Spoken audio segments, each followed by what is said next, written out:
जी मेरा ये सवाल था कि दुनिया में ऐसा बोलते हैं जितनी चीजें बोली जाती हैं, जो शब्द है वो चीज भी है जी।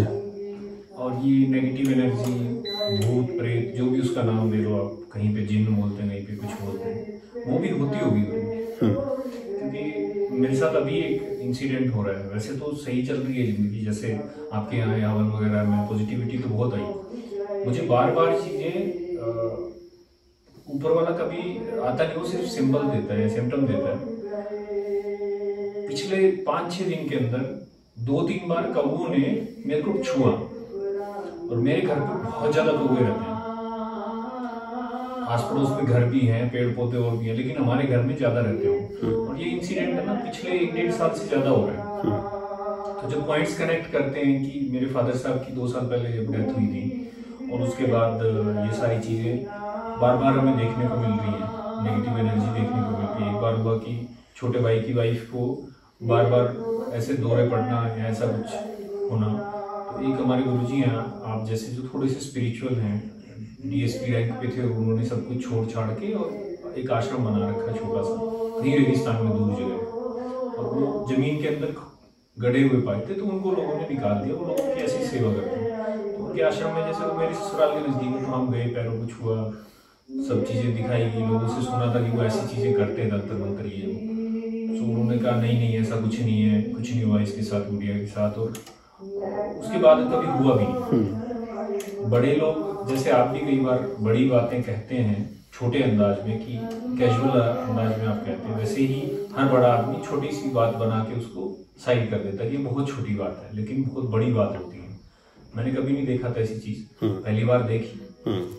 और अब रिसेंट में मेरे साथ ऐसा ही हुआ, ऐसे जैसे कौवों का बहुत ज्यादा बैठना, घर में कोई भी चीज उठा लेना, बच्चों के खाने की चीज, टॉफी, बच्चों की खाने की चीजें, जो टॉफी, फ्रूट या चॉकलेट कहीं रखी हुई है, और घी के बर्तन में से कुछ उठा ले जाना, चोंच मारना, दूध ले जाना।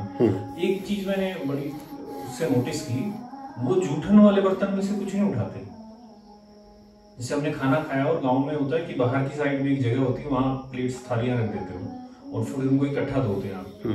मॉडर्न कल्चर की तरह नहीं, किचन में खड़े खड़े धोया और निपटा दिया। वहां पे वो 1 घंटे 2 घंटे पड़ा रहता है, कोई भी उसके चोंच आगे मारता नहीं, उसमें उसके आस पड़ोस नहीं बैठता। उसको फ्रेश खाना चाहिए, ये मैंने नोटिस किया। हो सकता है माइट बी रॉन्ग, राइट।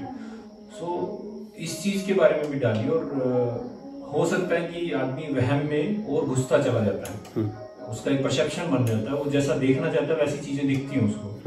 थोड़ा सा प्रकाश डालिए इस पे कि हम किस डायरेक्शन में जाएं। लोग ऐसे भी हैं जो तंत्र मंत्र से आपको ठीक करने का दावा भी करते हैं, लोग ऐसे भी हैं आर्य समाजी जो इन सब चीजों को मानते भी नहीं है।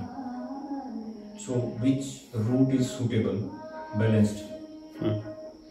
एक्चुअली आपके इस सवाल में 2-3 सवाल हैं जी। एक ही प्रश्न में 2-3 प्रश्न हैं। शुरुआत में बात आपने की कि क्या इस तरह की चीज़ें, इस तरह की एनर्जी क्या काम करती हैं, और वो करती हैं तो किस तरह से काम करती हैं, क्या उनकी एग्जिस्टेंस है कि नहीं है। तो इसमें हमें एक्चुअली क्या होता है कि हम बहुत समझदारी के लेवल पर चीज़ों को समझना नहीं चाहते, उनको सुनते हैं। जैसे कोई एक वाक्य है, उस वाक्य में 20 वर्ड्स हैं या 50 वर्ड्स हैं, उस पूरे सेंटेंस की फॉर्मेशन पर हम नहीं जाते और हम उसका अर्थ लगा लेते हैं। हम उसका अर्थ अपने ढंग से लगा लेते हैं। हमने 10 बातें आपसे कही, उन 10 बातों में से जो एक बात आपके मतलब की है वो तो आपने ले ली, और उसके जो आसपास का था वो आपने छोड़ दिया, जबकि वो टोटलिटी में थी, या तो पूरी ही थी या पूरी नहीं थी। वो कंप्लीट पैकेज है, वो बातचीत का, उस तथ्य का, उस सत्य का, उस तत्व का पूरा एक पैकेज है। लेकिन उस पैकेज में से हम अपने मतलब की चीज तो निकाल लेते हैं, जो हमें सूट करती है, हमारी जो बनी बनी धारणाएं हैं, जो हमारे परसेप्शंस हैं, जो हमारी बिलीव्स हैं, जो डिटर्मिनेशंस हम बहुत लंबे समय से लेकर के चल रहे हैं बचपन से अब तक, उसके साथ जो मैच खाता है, उसके साथ जो अच्छा लगता है, उसको तो हम उसमें चिपका देते हैं। और जो थोड़ा सा भी लगे कि हमारे पूरी बनी बनी धारणाओं को खंडित कर रहा है, तोड़ रहा है, उससे हम बचते हैं। मेरे पास बहुत सारे लोग आते हैं जो बहुत सारी गलत तरह की चीज़ों में जीवन भर लगे रहे, और अब वो कहते हैं कि बात आपकी समझ में आ रही है, बात आपकी ठीक भी लग रही है, और करने से इसका फल भी प्राप्त हो रहा है, लेकिन अब इस बात को और लोगों से कैसे कहें, क्योंकि हम 60 साल की उम्र में या 70 साल की उम्र में हमेशा इन बातों का विरोध ही करते रहे, इन बातों का प्रतिकार ही करते रहे, इन बातों का खंडन मंडन ही करते रहे। अब आकर के इस अवस्था में इस बात को कहेंगे तो हमारा पूरा कुल कुटुंब, हमारी मित्र मंडली, रिश्तेदार, हमारे सराउंडिंग्स में जितने भी जन हैं, सब हमें हमारा मजाक उड़ाएंगे या हम उनसे कैसे बात करेंगे, क्योंकि हम इसके अगेंस्ट अब तक उस बात को प्रतिपादित करने में लगे हुए थे, इस्टेब्लिश करने में लगे हुए थे।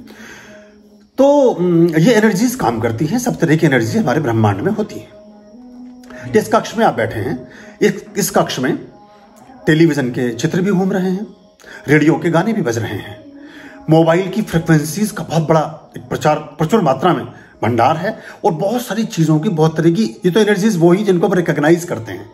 इन एनर्जीज से आपका परिचय है तो आपने एकदम समझ में आ गया। मैंने कहा टेलीविजन के चित्र आपको समझ में आए, लेकिन इंस्ट्रूमेंट चाहिए।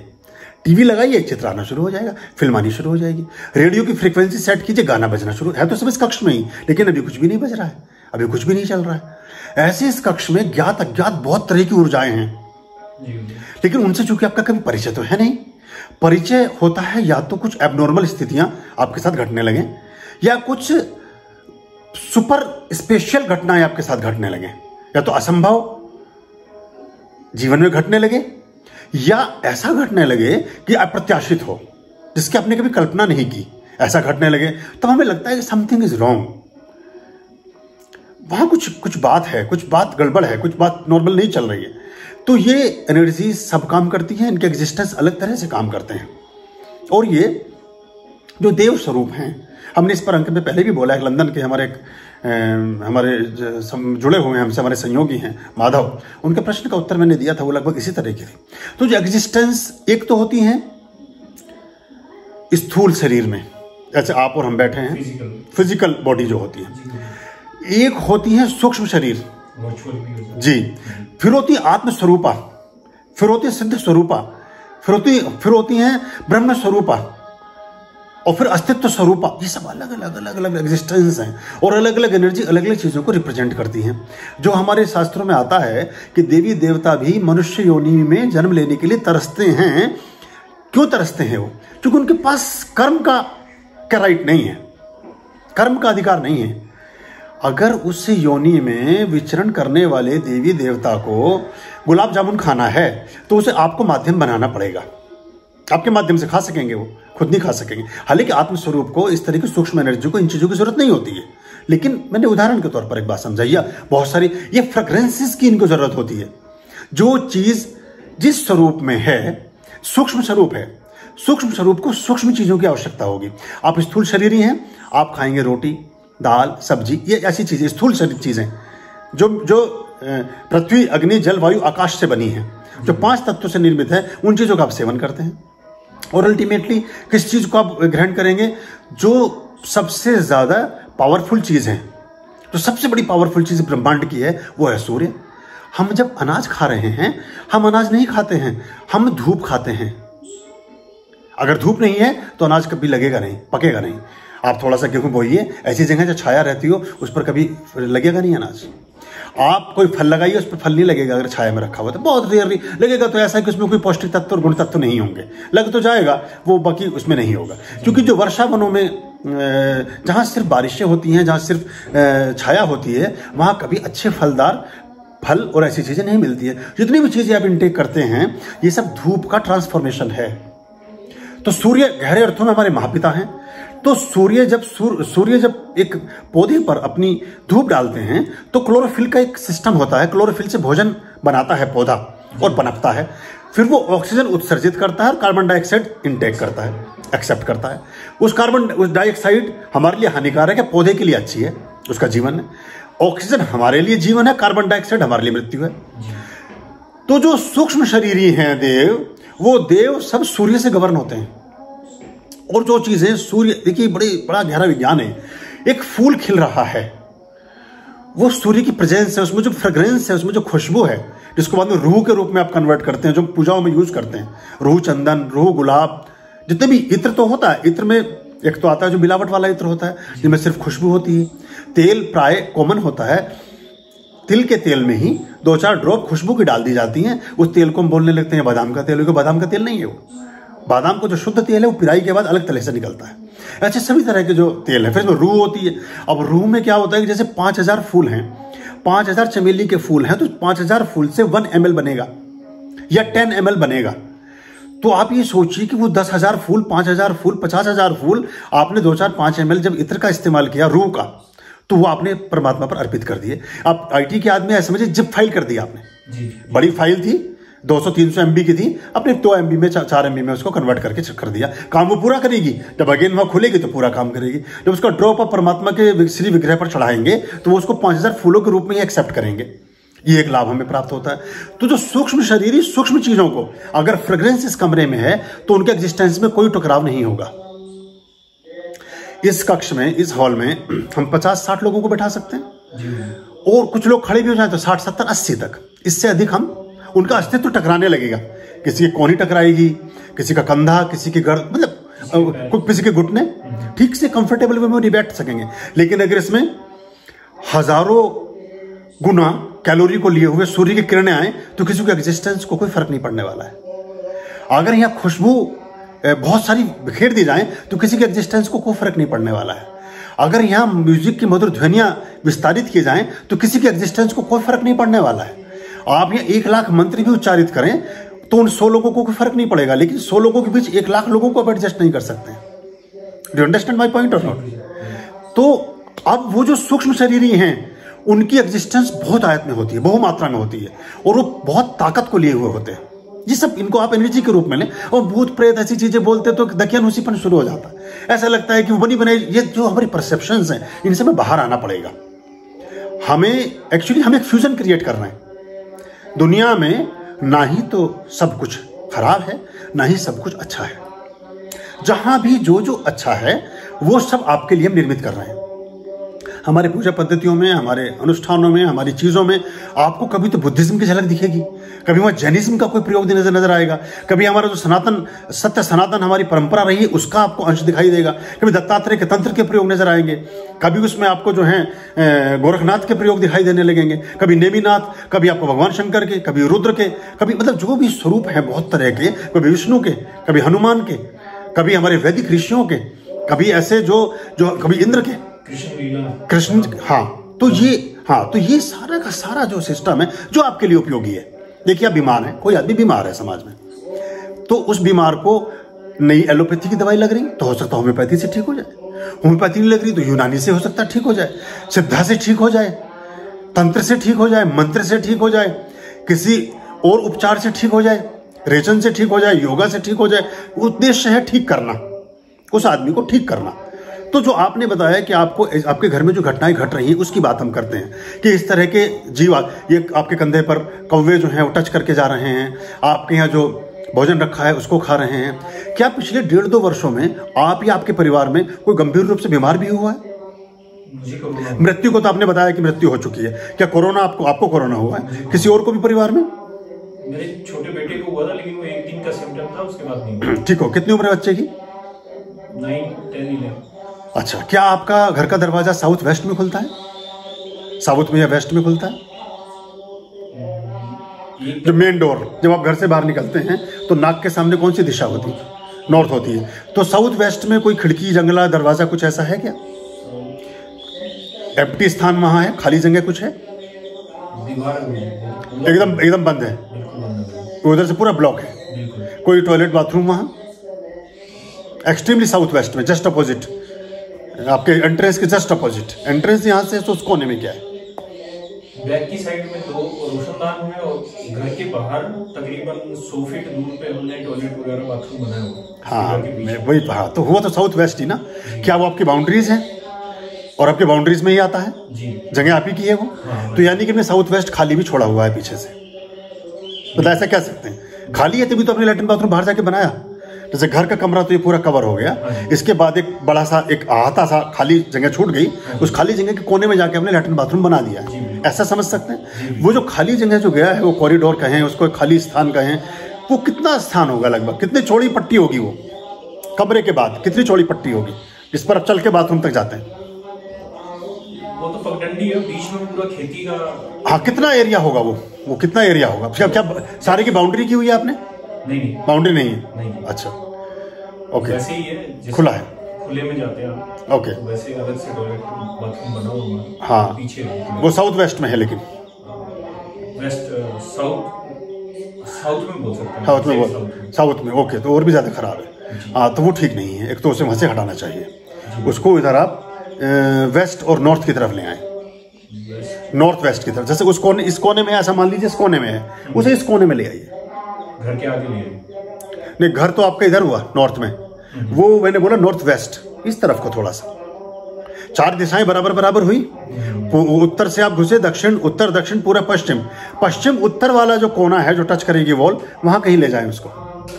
हाँ, मुझे उसमें जो आपका एक पॉइंट है उसमें कि जैसे हम नॉर्थ में घुसते जो मेन घर है वो आगे से बड़ा है और पीछे से छोटा है, यानी बड़ा हुआ है वो वेस्ट की तरफ, शेरमुखी है जी। हाँ, वो भी ठीक नहीं है, वो भी ठीक नहीं है।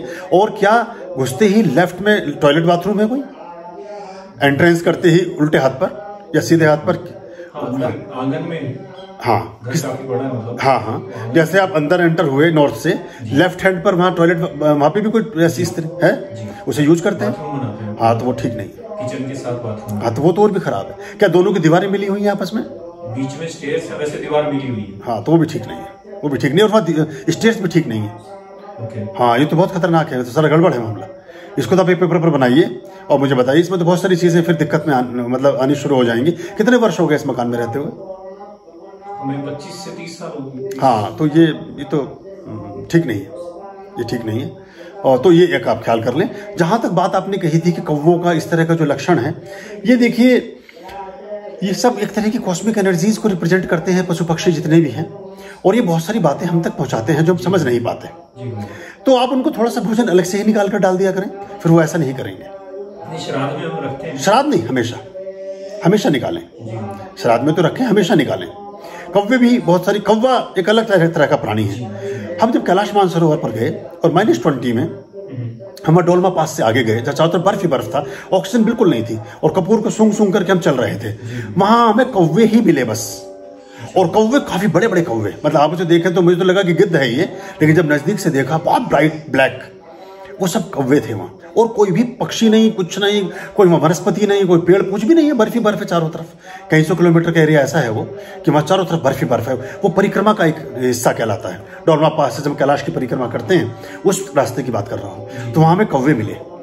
तो वो ये कौवे ऐसे नहीं है, ये अलग तरह का जानवर वो है, पक्षी है। ये बहुत सारी बातें आपको रिप्रेजेंट करता है, खासतौर से श्राद्ध में तो और भी अधिक।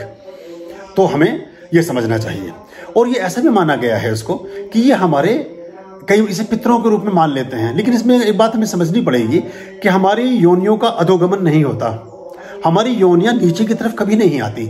अंतिम योनि गाय है, गाय के बाद व्यक्ति मनुष्य बनता है, और मनुष्य के बाद कर्म के आधार पर, संस्कारों के आधार पर, अपनी क्रियाओं के आधार पर, आत्मा के स्वरूप के आधार पर उसके जन्म होते हैं। लेकिन कोई व्यक्ति कौवा बनेगा नहीं, कोई व्यक्ति कुत्ता बनेगा नहीं, कोई व्यक्ति चिड़िया और ये तोता और बिल्ली कभी नहीं बनेगा, गधा कभी नहीं बनेगा। हाँ, वो काम ऐसे शुरू करेगा जो इस तरह की योनियों से कहीं ना कहीं जुड़े होते हैं। गधा नहीं बनेगा कि पल्लेदारी शुरू कर देगा, सारे दिन बोरियां ही ढो ढो के ट्रकों में लाता रहेगा। कुत्ता नहीं बनेगा, कहीं गार्ड का काम, नौकरी मिल जाएगी उसको, सारी रात बैठा रहेगा, दुनिया सोएगी वो बैठा जागता बैठा रहे। मतलब इस तरह की जो कामों की प्रवृत्तियां मिलती हैं पशुओं से, ऐसी योनियों में फिर जन्म होते हैं। लेकिन हम ये सोचिए कि हमारे पूर्वज कौवे बनकर के हमारे यहाँ बैठे हैं और कोई भोजन खाने के लिए आए हैं, ये संभव नहीं है। हाँ, वैसे ब्राह्मण मत में बोलते हैं कि 12 दिन बाद जब हम करते हैं ना श्राद्ध, हमारी साइड क्या होता है कि मृत्यु भोज होता है जी, जब 60 13वीं। हाँ, तो उस 13वीं में हम कुछ ना कुछ रखते हैं, जो भी हम घर बनाते हैं, कोई लड्डू बना रहे हैं, कोई हलवा बना रहे हैं, कोई कुछ बना रहे हैं, तो हम रखते हैं और कौवे आके उसको खाते हैं। ठीक है। कई जगह पे ये भी देखा गया है, जैसे बिश्नोइयों में तो खास तौर पर वो अपनी कईयों एकड़ जमीन बेच देते हैं उसको मृत्यु भोज को करने के लिए। हमारी तरफ बैन होता जा रहा है, पहले उनके 29 दिन थे, वो धीरे धीरे 12-13 जैसे हमारी बिरादरी की बराबर रखने लग गया। तो उसमें गुरुजी कई बार ऐसा देखा जाता है, जैसे बंदा बीड़ी सिगरेट ज्यादा पी रहा था, तो खाने के साथ बीड़ी रखी तो वो आके कौवा खाना खा रहा है। क्या वो बीड़ी भी उठाता है? नहीं, बीड़ी नहीं, बीड़ी वो जल्दी चली जाती है। हाँ, okay. मतलब ऐसा एक अंधविश्वास भी, कोई बात मैंने भी देखा है उस चीज को। कोई बात हमारे देखिए, वैसे तो इसमें 3 दिन से लेकर के 3 दिन, 7 दिन, 13 दिन, 21 दिन और फिर 40 दिन तक की क्रियाएं होती हैं जी पूरे, और सभी धर्म इनको मानते हैं। किसी न किसी हाँ हाँ जी, हाँ जी, पूरा गरुड़ पुराण में पूरा वर्णन है इसका। जी। तो उसमें ये माना गया कि अगर हम सिर्फ ये कहें कि संदेश वाहक है, कौवा एक्चुअली देखिए मैंने कहा ना कैलाश पर्वत पर कौवा पहुंचा है, जी। तो कैलाश तो वो तो ओरिजिन ऑफ ऑल थिंग्स, वहां से तो सब कुछ चलता है। जी। तो ये आपका संदेश वाहक है। ये संदेश वाहक है कि आपके कुल में, आपके परंपरा में, आपके गोत्र में, आपकी जाति में, आपके धर्म में, आपके देश में, आपके प्रांत में, इस परंपरा में जिसमें आपने जन्म लिया था, लोग अभी भी कुछ दान पुण्य का कार्य कर रहे हैं, वहां कुछ अच्छा हो रहा है, लोगों के दिल से उन लोगों के लिए दुआएं निकल रही हैं, लोग आशीष अर्जित करने का कार्य कर रहे हैं, लोग परोपकार के कामों में संलग्न हैं, लोग किसी न किसी के लिए सुख का हेतु बने हुए हैं। ये सूचनाएं इन कौवों के माध्यम से हमारे प्रकृति के नियमन तक पहुंचती हैं। मतलब ऐसा एक पूरा का पूरा ये सिस्टम है। इसमें बहुत सारे पक्षी, इसमें चींटियां भी काम करती हैं, आप अगर देखेंगे ब्लैक एंड ब्राउन आंट्स भी काम करती हैं। और आप एक बार वो देखिएगा, हमने इसको बड़े अच्छे से जमाया हुआ है। अगर आप कभी उतारे का आपका अनाज है, ऐसा है कि कोई मृत्यु शैया पर लेटा हुआ व्यक्ति है और आपने उसका उतारा करके वो अनाज डाला है पक्षियों को, तो वो नहीं खाएंगे। अगर वो खाएंगे तो पक्षियों के लिए फिर जीवन का संकट पैदा होता है, और अगर नहीं खाएंगे तो व्यक्ति की मृत्यु निश्चित है। तो उस तरह की चीजें भी होती हैं। उन पक्षियों को कैसे पता कि ये दाना उतारेगा, खाने लायक है कि नहीं। हमारे यहाँ की घटना है कि एक व्यक्ति एक अनाज डाल करके गया, काफी सारा अनाज था, 2 साल पुरानी बात है, 1.5 साल पुरानी बात है। पक्षी भूखे, हमारे यहाँ रोजाना 20-25 किलो अनाज हम लगभग उनके पक्षियों के लिए डालते हैं, वो इतने पक्षी हमारे यहाँ हैं। तो वो पक्षियों ने, सारे पक्षी बैठे हैं यज्ञशाला के पास और ऊपर को देख रहे हैं। वो थोड़ा कुछ संकेत करते हैं हमें, जब मैं विशेष तौर से, मुझसे तो उनकी पूरी एक बात होती है। तो मैंने कहा कि ये खा क्यों नहीं रहे, नहीं बैठे क्यों हैं। तो उन्होंने कहा कि वो थे एक व्यक्ति, उनका नाम मैं नहीं लेना चाहता, कि वो आए थे, वो कुछ चीजें डाल गए हैं। तो मैंने कहा कि आपने अलाउ नहीं करना था। मैंने जो हमारे यहाँ हमारे सहयोगी हैं, और अगर डाल दिया है तो मैंने कहा ये इसको नहीं खाएंगे। 2 दिन से पक्षी भूखे बैठे रहे, उन्होंने एक भी दाना उसमें से उठाया नहीं। उनके घर का एक व्यक्ति हॉस्पिटल में कोरोना में था, और वो इसलिए थे कि ये इस तरह से करके हम इसका उतारा कर लें और वो खा लें। नहीं, मैंने कहा अपना जो अनाज हम खरीद कर मंगाते हैं। और हमने क्या किया, शुरू में अनाज के लिए बोलते थे, जैसे बोल दिया कि पक्षियों के लिए मक्का चाहिए, पक्षी के लिए बाजरा चाहिए। तो लोगों ने क्या किया कि सकेरा हुआ, बेकार, वेस्टेज, खराब, वो भर के कट्टों में उसमें भेजना शुरू कर दिया। हमारे लगभग 15 से 25 कुंटल के आसपास अनाज लगता है साल भर में। अभी और बढ़ गया है, पक्षी बढ़ गए हैं। तो हमें अब जब वो बोरियां आए तो उनमें से बीजा हुआ और खराब हमने करे। फिर हमने अब ये कहना, वैसे तो झूठ नहीं बोलना चाहिए, पर मैंने उनसे कहा जो लेने जाते कि उनसे कहना कि हमें खाने के लिए चाहिए। ये मत बोलना कौन खाए, पक्षी खाएंगे, पर बोला खाने के लिए चाहिए।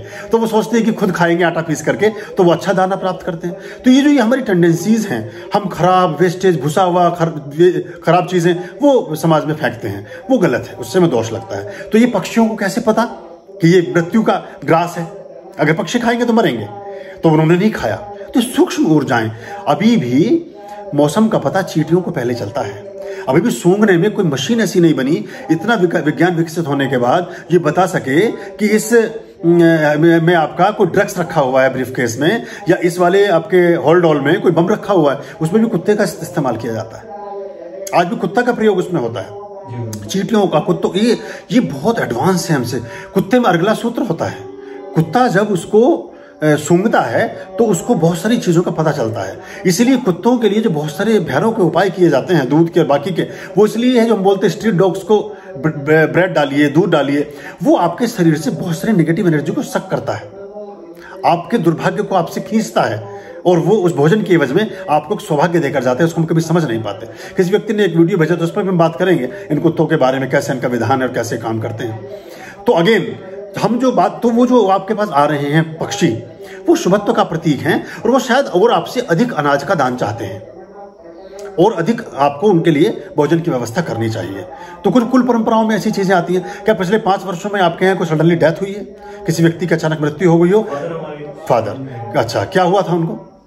उनके वैसे तो एस्थोमेटिक थे, लेकिन सब ठीक ठाक थे, 3 ऑपरेशन करवा दिए, बाईपास स्टंट सब कुछ करा दिया, वो सडनली चले गए। 25 साल से आप इस घर में हैं, क्या पिछले 15 वर्षों से, 20 वर्षों से कोई ना कोई बीमारी पर पैसा खर्च होता रहा है, किसी न किसी रूप में, रोग पर, बीमारी पर, किसी ऑपरेशन चलता था?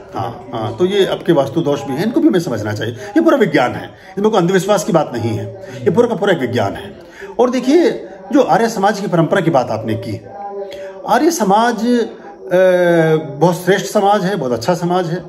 और लेकिन बहुत सी बातें ऐसी हैं जो हम ठीक से समझ नहीं पाते और उनके बस खंडन मंडन पर ही चालू हो जाते हैं।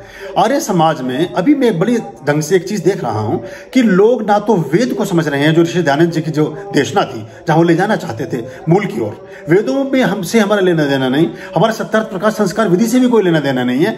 हमें जो भजनिक सुना रहे हैं, जो हमें 2-4 उपदेशक आ गए हैं और जो भी वो मनगढ़ंत और बहुत सी बातें बता रहे हैं, वो अंधविश्वास के ही विरुद्ध एक अलग तरह का विश्वास पैदा कर रहे हैं, जिसे भी आप अंधविश्वास ही कह सकते हैं या उसे भ्रमित देशना कह सकते हैं। वो एक अलग तरह की बात पैदा हो रही है। जिस तरह के टूटे फूटे कुंडों में ऐसी कुछ भी समिधा उठा करके, कुछ भी उठा करके उसमें हवन किए जा रहे हैं, हड्डियां लेकर के हवन कुंड पर उसको गर्म कर, ये सब बेकार की चीज। पढ़ी ना संस्कार विधि, एक एक चीज का विधान लिखा है स्वामी दयानंद सरस्वती ने। अगर हमारे समाज की बात करें, पलाश की, चंदन की कौन कौन सी समिधाएं, कितनी अंगुल की प्रयोग होनी चाहिए, गोघृत कितना प्रयोग होना चाहिए, केसर का क्या रेशो होना चाहिए। हम जहां खर्चे की बात आती है वहां तो हम आर्य समाजी हो जाते हैं, और जहां हमें कुछ और बात होती है मतलब हम अपनी सुविधा से चलते हैं। ये जो मैंने हिपोक्रेसी की बात आपसे कल की थी, ये सबसे ज्यादा हमारे यहाँ है। हम जो सुविधाजनक बात है उधर खड़े हैं, 2 मिनट में पाला बदल लेते हैं हम। अगर लेना है तो हम सनातनी हो जाते हैं, और देना है तो हमारे समाजी हो जाते हैं। अगर देने का नंबर आ रहा है तो हम कुछ नहीं मानते, और लेना हो तो नहीं, तो सब चलता है जी, जैसे इनकी विचार है। अब इनकी भावनाओं को कैसे ठेस पहुंचाएं साहब? भाई ठेस फिर एक ही तरफ रहो ना। तो लेन तो है, देन नहीं है। तो ये है ना, ये दोहरे जो मापदंड हैं, चौहरे मापदंड है, 6 गुने 8 गुने मापदंड हम अपना रहे हैं, इसको हमें समझना चाहिए। सभी चीजें कभी गलत नहीं होती, कुछ चीजें, कुछ संस्थाएं, कुछ केंद्र अच्छा भी कार्य कर रहे हैं, लेकिन धीरे धीरे मैंने ये देखा कि एस्केपिंग, जिन्हें कुछ नहीं करना, उन्होंने कुछ ऐसे आवरण ओढ़ लिए हैं, हम तो फलाने हैं, हमारे तो ये है, हमारा तो वो है। श्राद्ध की जो पूरी परंपरा है, श्राद्ध की जो पूरी व्यवस्था है, ये आपको दाता से दाता तक पहुंचाने की एक प्रक्रिया है। आप जब कुछ छोड़ते हैं तब आपके अंदर कुछ विस्तारित होता है, आपके अंतस में एक उजास बिखरता है। जब आप कुछ छोड़ पाते हैं तभी कुछ हो पाते हैं। एक भिखारी अपने घर से भीख मांगने जाता था, 2-4 दाने, 2-4 जैसे जो भिखारी है तो सिक्के लेकर चलेंगे, थोड़ा बहुत अनाज लेकर के चलेंगे, तो वो अपने घर से उसे बजाते हुए करते हुए चलते हैं, तभी उसमें और लोग भी डालते हैं। तो उसमें क्या, उस वर्ष उस प्रांत में बहुत बड़ा सूखा पड़ा। तो राजा को ज्योतिषी ने मशवरा दिया कि आपको जो सबसे पहला व्यक्ति मिले उससे कुछ भी चीज भीख में ले लो आप, और लेकर के वापस आ जाओ, आपका नेक हो जाएगा, फिर हम बैठकर अनुष्ठान करेंगे। अब वो भिखारी जब रास्ते पर जा रहा था मांगता हुआ, तो राजा सामने आ गया, और राजा को देखकर भिखारी बड़ा प्रसन्न हुआ, बोले आज तो मजा आ गया, राजा सामने आ गया, पता नहीं क्या दे देगा।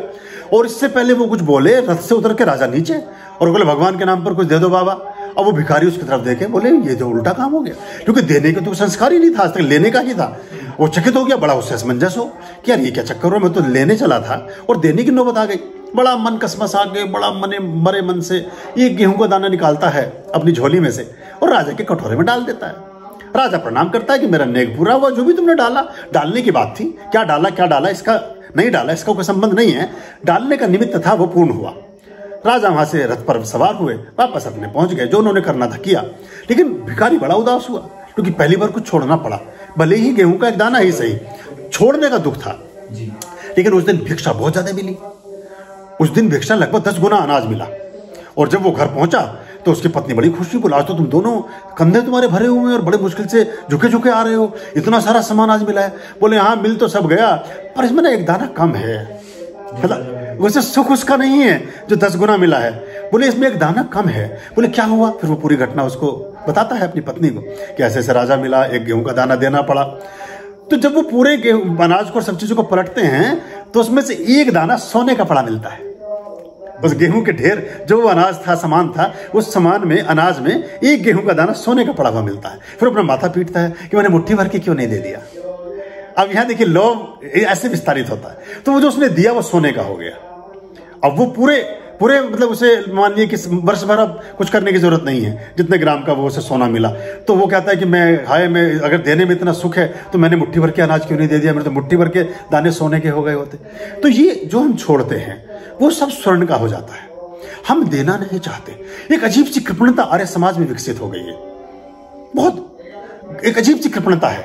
हर चीज में मनाही है, हर चीज में ना है, नकार का धर्म ही सर्वोपरि हो गया है। ये भी ठीक नहीं, वो भिखारी को भी कुछ नहीं देना, इस फलाने को भी कुछ नहीं देना, उसको भी कुछ नहीं देना, किसी भी कहीं भी कुछ नहीं देना है। तो ये जो संस्कार आपका पैदा हो रहा है, ये आपके बहुत सारे दोषों को जन्म देगा, बहुत सारे दोषों को जन्म देगा। क्योंकि आप वास्तव में आप पैदा हुए हैं दाता से दाता बनने के लिए, देह से देवत्व की यात्रा है। आप उस परम दाता जैसे हो जाएं, तभी वो दाता। देखिए, अपनी जैसे संगत के लोगों को देख करके हर कोई प्रसन्न होता है।